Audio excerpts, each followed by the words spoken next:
Assalamu alaikum. How's everybody doing? Daniel Lucas once again. All right. Uh so this is what I got going on here. Okay, I'm gonna do a quick review, not long, but a little review on this thing called Prototype Couplers. A friend of mine, he put me on to it. Okay, and so what we're doing, okay, I'm actually stretching this whole thing on prototype couplers, especially on the passenger equipment as a whole. So, right now, what I have here, okay, you got the long shank, okay, and you have the short shank couplers, okay.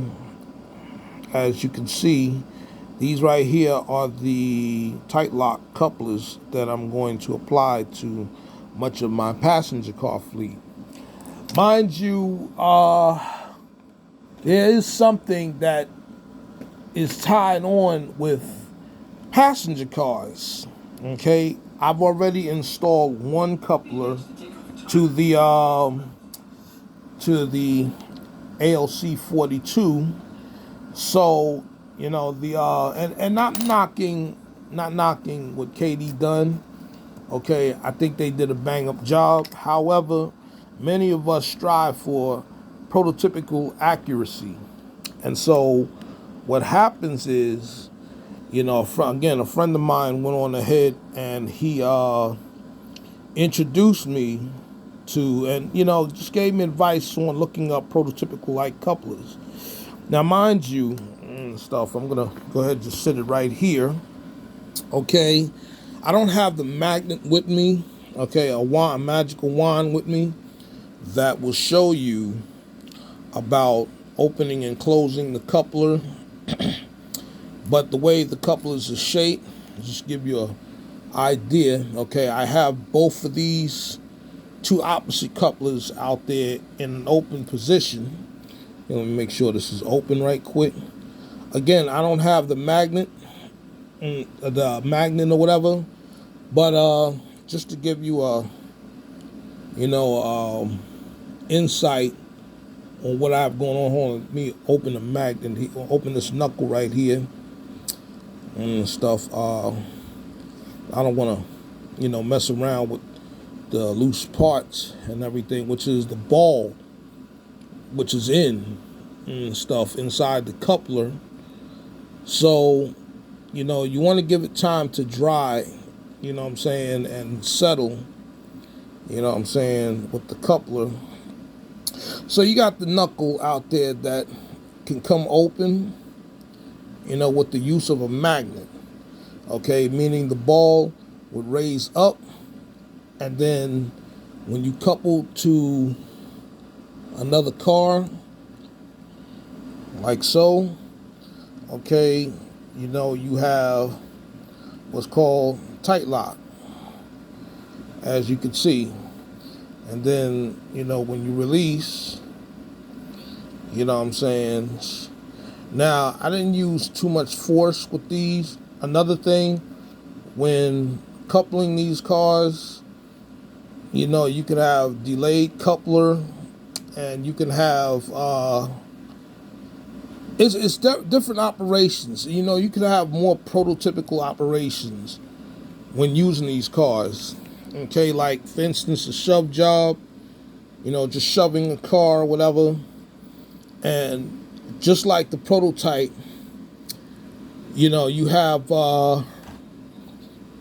it's not like does not have whiskers and everything like KD does, where everything's much as automatic. So what I've done, okay, I don't have the jig. I'm gonna just do what I can with what I'm working with right now. So what I've done was the short shank, because on Facebook I did a couple of things and stuff, man, and then a lot of folks was kind of critical about the the long shank, because I had the longer shank shelf coupler on the ALC 42 engine right here. So I went on ahead, I got up here in Kingston, New York, and I went on ahead, I rectified that real quick. So, okay, I'm not, because it's so loose in parts and everything, and I don't have the jib, and so I had to fashion one. You know what I'm saying? I had to fashion one so that way it'll fit. So, all right, let me just set it up. Okay, till I get the jib, you know what I'm saying? I'm going to order for the jib to properly assemble the coupler. So, you're going to need tweezers. Okay, and you got these little metallic marbles. You drop them in. Hold on. Make sure you have a little tray also. So that way you're not losing the parts. The parts are so daggone small. Okay, you drop the marble inside the tray. Inside the, if you could see, I'm going to get this camera right here on focus. You know, if you can see it, okay, there's the marble right there in there. And again, this is very, very delicate. Then you got your knuckle. Oops. Again, make sure, it's very important that you work with a tray, and make sure you have a stable table somewhere. Okay, you got your knuckle right here. These knuckles are very small. The magnetic ball, okay, for the uncoupling levers is very small, so be very careful. All right. Now, in the coupler, in the knuckle, you do have little notches. Okay, and that's right there goes into a socket. Okay, for the shaft, as well as the lower housing, because these couplers, when assembling them, is upside down. Okay, you know what I'm saying? So, you know, you have the draft gear and stuff laying upside down. Oops. You know, again, it's just a little quick little tutorial. You know what I'm saying? So I'll assemble the rest of them, or as much of them, while I'm up here. But what you want to do, okay, you want to get the knuckle flush within the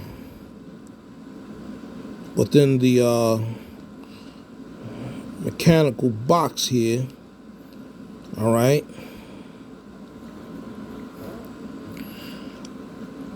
Okay, the marble, because I'm using a magnetic flathead screwdriver and stuff. Here, let me take it out once again.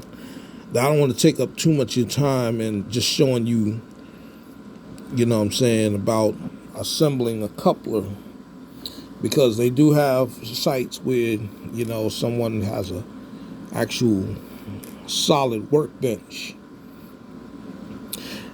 A thing about, you know, building these couplers, you know what I'm saying, you can get these couplers already assembled, or you can go ahead and take the time and assemble them yourself.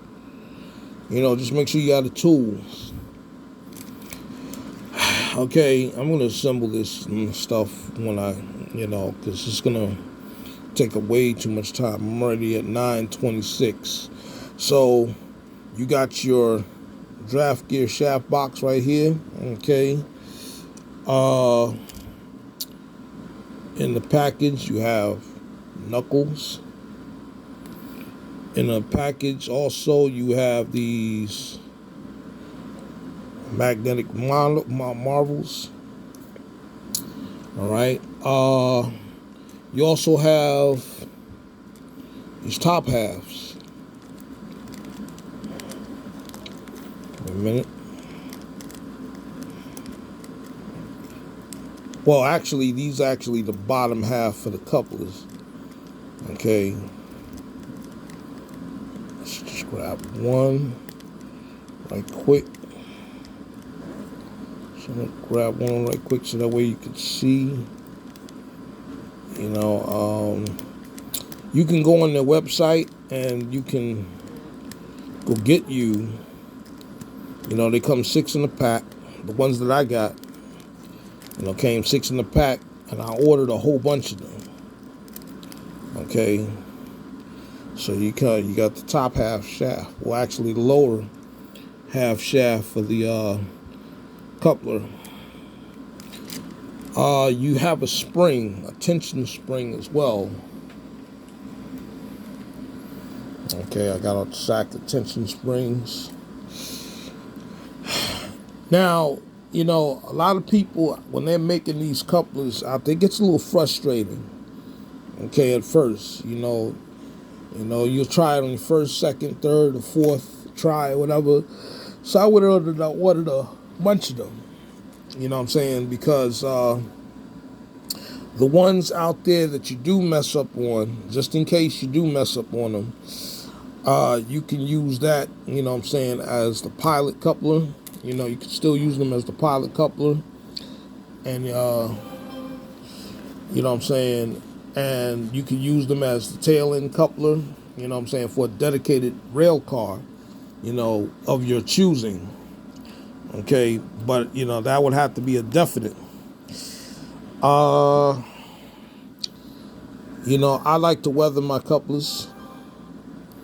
You know what I'm saying? I like to, you know what I'm saying, weather them and stuff, because the thing is, it's all about reality. Now you have, again, I'm going to get the, magnetic couplers to go with that. I mean, the magnetic wand to go ahead when I'm taking apart a train, I can go ahead and, you know, release. Okay, I can release the cars. Mind you, okay, for your dedicated last car, okay, like for instance, this Ampli One Coach right here, I'm going to dedicate this car as a last car. You know what I'm saying? With the Wi-Fi, you know what I'm saying? The Wi-Fi, the last part, or the last coupler. You know what I'm saying? And you want to achieve as much realism as you want to achieve, if you want to achieve that kind of realism. Mind you, okay, not taking away from KD, okay, if you're going to do intermediate switching or whatever, you want to keep your cars, so you want to keep the KDs in between. If it's more simpler, that's fine. You know what I'm saying? Because it's going to be under the diaphragms, and it'll make it a lot easier. However, if you want to achieve close coupling, I mean, I've already mastered that with the KDs, okay, as well as multiple unit cables, okay, you know what I'm saying, and I mean, I even got references as well. Say hi, Brother Isaac. Former Amtrak right here. Oh, retired. Good afternoon. Right, and stuff. That going on, so he knows the equipment. He's been around the equipment and stuff a lot. Basically, damn near since Amtrak's inception. So, you know, he's seen a lot, and, you know, he's been around, you know, the equipment. However, you know what I'm saying, the retail price that I got him for, okay, was $16 for a 6-pack. Okay, depending on, you know, what you work out with the guy. Okay, for prototype couplers. Okay, and I got these shelf couplers. Okay, they're made in the USA. Okay, this is a single man type operation.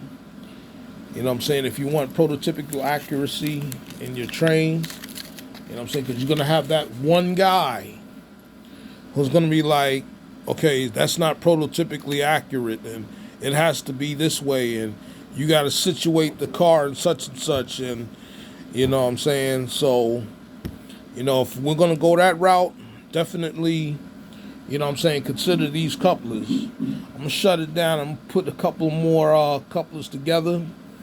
And catch me on Facebook, okay? Claude Ketchum, okay? Like, subscribe. Daniel Lucas on my YouTube channel, Facebook, Claude Ketchum. You know what I'm saying? Ketchum Claude for Instagram. Like it, bump it, dump it, write it. You already know what it is. Like and subscribe. We're going to go through the holes, or we're going to go through the whole meal. All right? Word. Let me go ahead and put the rest of this stuff together.